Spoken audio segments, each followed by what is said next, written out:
Vâng, và quý công đoàn hãy dành cho các nàng công chúa con cháu cô tay thật to đúng không ạ?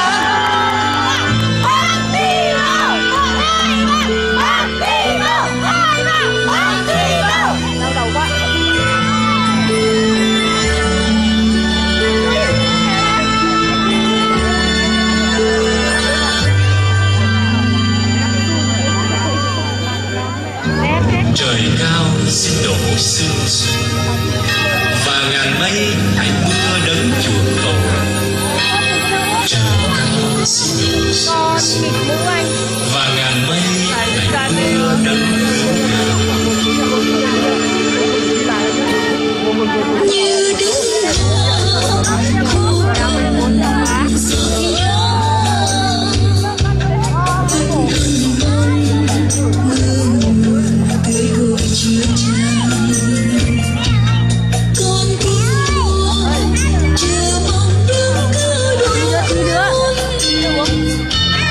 rồi xin ra trần đêm thấy tôi lối lời cười.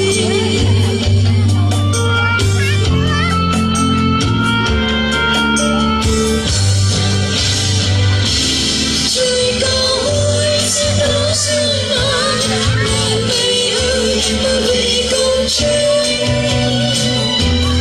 và đến nơi hai lối mở đường Chúa xin đến cứu độ chúng ta.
Chúa xin đến cứu độ chân gian.